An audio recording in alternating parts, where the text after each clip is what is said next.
Juan Carlos Zúñiga.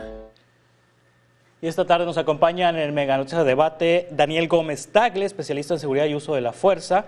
También Jonathan de Vicente, director de incidencia política en México Unido contra la Delincuencia. Gracias, Daniel. Gracias, Jonathan, por estar con nosotros esta tarde en Mega Noticias. Estamos hablando de las policías locales, las estatales, las municipales, también obviamente de la Guardia Nacional, y pues los datos muestran lo que ya le compartimos a la audiencia esta tarde. Daniel, ¿por qué se le echa la responsabilidad al gobierno federal de la falla de las policías municipales estatales si estas dependen de alcaldes y de gobernadores y se sostienen con presupuestos estatales? ¿Por qué se critica al gobierno federal de las carencias de las policías estatales y locales? Bueno, antes que nada, buenas tardes, Juan Carlos, saludo a todo el auditorio. Esa es una pregunta, me parece que es muy puntual para iniciar. Hay que señalar que tanto el modelo de profesionalización de la policía viene del gobierno federal, es decir, todos los policías del país tienen que seguir el modelo que el gobierno federal diga. Los estados, los municipios no pueden tener su propio modelo de capacitación. Eso también obliga o ata al diseño presupuestal al cumplimiento de esta capacitación y este modelo. Segundo, está la Estrategia Nacional de Seguridad Pública, que la decreta el presidente cuando llega a su administración, y él hace un diagnóstico de lo que tiene que ser la seguridad pública en México, y a partir de ello es que se justifica, entre comillas, la creación de Guardia Nacional. Es decir, el diagnóstico que se hace considera las capacidades locales a nivel estatal, a nivel municipal, y de ahí la necesidad de tener una fuerza federal que pueda unificar una estrategia a nivel del país. Entonces, si los estados y los municipios están obligados a seguir la estrategia federal, entonces el que debe ser responsable de los resultados, pues evidentemente es el gobierno federal también. Debemos de pedir cuentas a los estados y a los municipios en razón a sus capacidades operacionales, y eso ya sería un debate de un nivel secundario. Sí, Daniel Gómez Tagle, gracias por la primera participación. Vamos con Jonathan de Vicente, director de incidencia política en México Unido contra la Delincuencia. Jonathan, cuando hablamos de policías estatales y municipales y cuando hablamos de temas de seguridad pública, bueno, a lo largo de los últimos años se han implementado una serie de medidas para tratar de fortalecer a las policías municipales y estatales mediante mandos militares. Por ejemplo, cuando estuvo Alfonso Durazo en la Secretaría de Seguridad, mandaron marinos y militares a las comisarías de seguridad pública municipales y a las titularidades de las secretarías de seguridad pública. Mandaron militares. Después, o años antes, estaba esto del mando único, en donde todas las policías locales, federales, entraban en acción bajo un mismo mando que pudiera ser algún funcionario federal o algún funcionario estatal o algún funcionario militar. Se han hecho N número de estrategias para tratar de fortalecer o para tratar de eficientar el trabajo de las policías locales. ¿Qué es lo que ha faltado? Hola Juan Carlos, buenas tardes. Hola Daniel, un gusto saludarlos. Pues más allá de colocar a militares en puestos de toma de decisiones, pues falta una capacitación profunda por parte de las policías. El caso, por ejemplo, de la Ciudad de México es que es una capacitación que dura apenas 6 meses. Y también, como lo mencionaban al inicio de esta conversación, pues falta muchísima inversión en temas de infraestructura y capacitación a las policías locales. También otro elemento que consideramos importante, pues justamente es con la desaparición de estos fondos o subsidios federales que existían a la seguridad pública, y evidentemente pues la complejización de la violencia en todo el país, ¿no? Finalmente, al no tener ni siquiera capacidades de el equipo necesario para desempeñar sus funciones, pues el apoyo que pueden brindar a la ciudadanía pues es mínimo. Y también otro elemento importante pues justamente tiene que ver con pues el desplazamiento de las policías locales por elementos de la Guardia Nacional en tareas de seguridad pública, y eso también ha afectado pues esta capacitación, ¿no? Finalmente pues esperaba que con la entrada de las Fuerzas Armadas se generan las capacidades para fortalecer a las policías, pero esto no se ha logrado. Sí, Fernando Escobar, ¿qué tan cierto es que por los recortes a los fondos federales para las policías locales, el Fortasec, que es el fondo más famoso que se recortó a principios de la administración, que por esa razón las policías locales están sin equipo? Pues en primer lugar yo creo que es totalmente correcto. Buena parte del financiamiento de las policías estatales y locales en definitiva proviene de los fondos federales. Ante estas, digamos, estas de plano retiradas, estas rasuradas por estos fondos, incluso desaparición de algunos, pues desde luego las policías estatales y los municipales pues se quedan con una cantidad de recursos muchísimo más limitada. Esto obliga, recientemente en Causa en Común pues elaboramos algunos estudios de campo con policías municipales, pues a que, digamos, el trabajo político que tienen que encabezar autoridades estatales y municipales sea más importante para reunir esos fondos, aunque bueno, esto desde luego pues también tiene consecuencias porque el hecho de destinar mayores fondos de las arcas estatales y municipales al área de la seguridad pública, pues implica recortes para otras áreas. Entonces, como bien apuntan mis compañeros, se trata, o en todo caso la estrategia de financiamiento por la cual se debería de pujar, es una que significa un acompañamiento federal a los lineamientos, a los protocolos, a los objetivos que tracen policías estatales y municipales y que pues desde luego pues incluya pues, su correspondiente incremento presupuestal, ¿no? Por parte del gobierno federal sobre todo. Sí, se incorpora Fernando Escobar Ayala, investigador de la organización Causa en Común, a esta conversación sobre la situación de los policías municipales y las policías estatales. ¿Son más propensas las policías locales a involucrarse con el crimen organizado, Daniel Gómez, que la Guardia Nacional y que el Ejército? No, yo creo que es una acusación sería muy ligera. La participación de la fuerza pública está a expensas del crimen organizado en muchos niveles. No solamente es un factor, por ejemplo, salarial, que es decir, que la Guardia Nacional en teoría debería ganar mucho más que un municipal en la Sierra de Guerrero, por ejemplo. La participación del crimen organizado se da a partir del plata y plomo que sigue vigente en todo el país. Y esto aplica, por ejemplo, hemos visto videos de cómo puede un convoy de criminales circular frente a una estación de la Guardia Nacional de forma totalmente impune. Y esto lo que nos dice es la capacidad, la nula capacidad de la Guardia Nacional para poder detener a este grupo. Y eso no se trata de dinero, se trata de que simplemente no tienes la capacidad de fuego para ello. Es decir, si tú le disparas el cargador que tú traes de 15, 20 cartuchos, a lo mejor ellos traen 150 o 200 cartuchos para responder.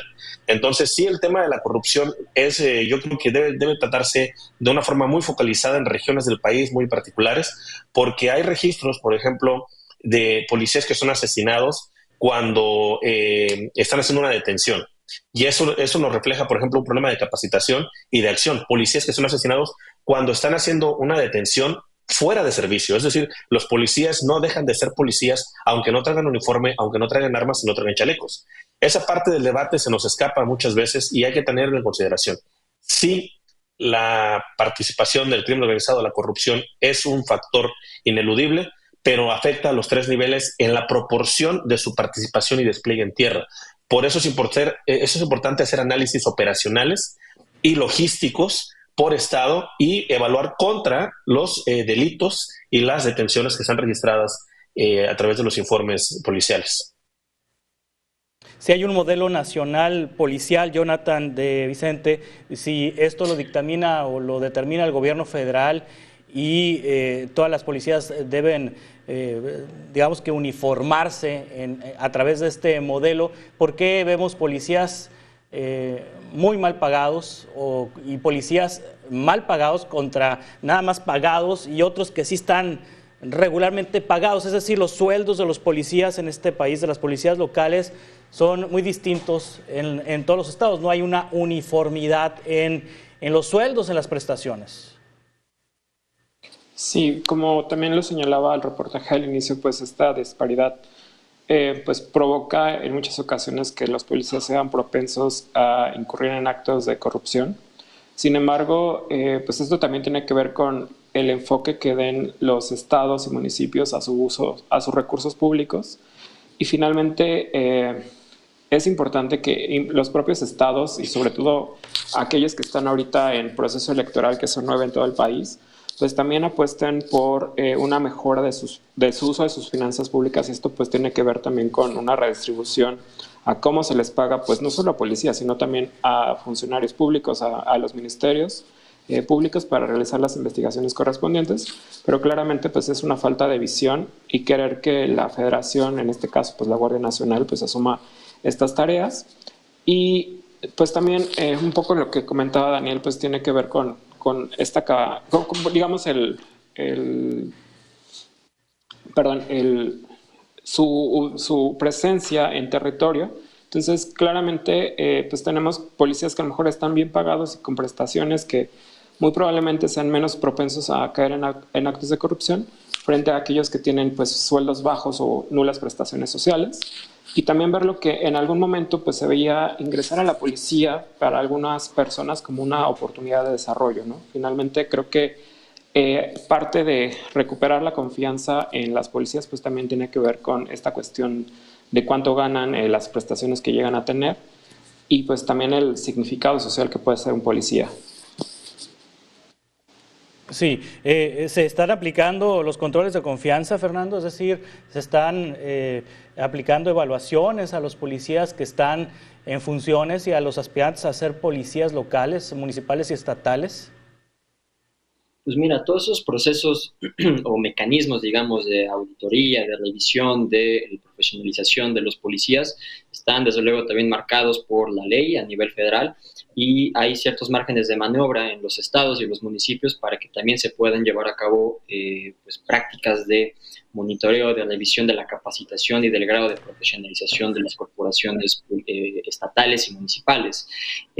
Habría que ver, la realidad es esa, cada estado, cada municipio enfrenta características propias, no solo digamos lo que tiene que ver con incidencia delictiva, sino también lo que tiene que ver con su densidad poblacional, con su acceso a los recursos, con su grado de comunicación y de cercanía que pueda tener con los grandes centros urbanos de los diferentes estados. Entonces, todo esto lo que te quiere decir es que hay diferentes retos de capacitación y diferentes, obviamente, zonas grises, áreas de oportunidad que tendrían que ser resueltas. Desde luego, lo que está marcado en la ley federal, si bien es de carácter obligatorio y lo tienen que cumplir todas las policías del país, también es muy importante que se subsanen estas necesidades que a nivel local se puedan presentar.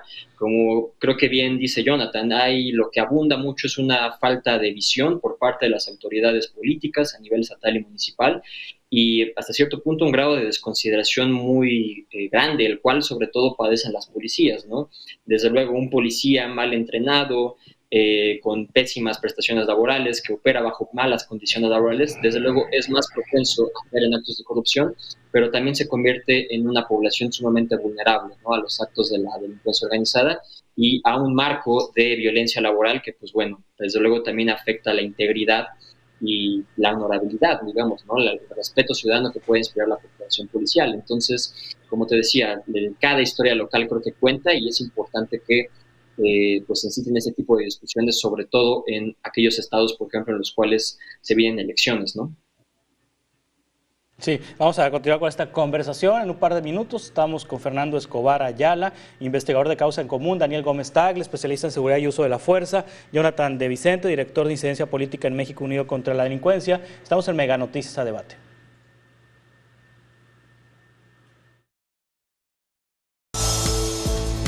A Debate con Juan Carlos Zúñiga.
A debate con Juan Carlos Zúñiga. Continuamos en Mega Noticias a Debate, estamos en campañas federales. Fernando, Daniel y Jonathan, a manera de conclusión de esta mesa, ¿qué esperan de las candidatas a la presidencia y del candidato a la presidencia en materia de policías locales, de policías estatales? Inicio con usted, Jonathan. Sí, ¿qué tal? Bueno, tanto Xóchitl Gálvez como el candidato de Movimiento Ciudadano pues han presentado propuestas bastante similares en el sentido de la desmilitarización de la seguridad pública, y eso tiene que ver con el fortalecimiento de las policías estatales y municipales, y han establecido la necesidad de crear una universidad de policías. El tema aquí es que pues no hay claridad sobre esta universidad, ni en cuánto tiempo estarían preparadas las policías, así como cómo sería el retiro progresivo de las Fuerzas Armadas en tareas de seguridad. Y por su parte, pues Claudia Sheinbaum reiteró el día de ayer justamente que pues seguiría con esta estrategia que ha seguido el presidente López Obrador. Entonces, pues digamos que están esas propuestas de momento, pero pues también tendríamos que poner atención pues a las propuestas que desde los gobiernos locales se establezcan en materia de seguridad. Hay que recordar que son 9 estados los que tienen elección de gubernatura, y evidentemente también se necesita pues pesos y contrapesos en los congresos locales, así como en los gobiernos municipales, donde evidentemente pues por la proximidad que tienen deberían de conocer las prioridades y temáticas que aquejan en temas de violencia. Sí, Daniel Gómez Tagle, la misma pregunta. A manera de conclusión, en un minuto, por favor. Pues mira, de entrada que hay que ser realistas. Decías a la entrada que tenemos 475,000 policías, y la realidad es que, de acuerdo al propio análisis que se hace, el estado de fuerza operacional es de 339,000 policías, preventivos tenemos 255,000, operacionales solamente tenemos 207,000, eso equivale a que por turno solamente tenemos 69,000 policías, no 475,000. Cualquier estrategia que se plantea en estas próximas elecciones, como decía Jonathan, tanto a nivel federal como a nivel estatal o inclusive en lo municipal, debe reconocer, número uno, que no tenemos un suficiente estado de fuerza preventivo para implementar las estrategias que están planteando. Hay que ser realistas con nuestras capacidades, hay que conocer nuestras limitantes para poder entonces solucionar este embrollo en el que estamos viviendo. Sí, Fernando Escobar también. ¿Qué esperar de las candidatas y el candidato a la presidencia en materia de policías locales?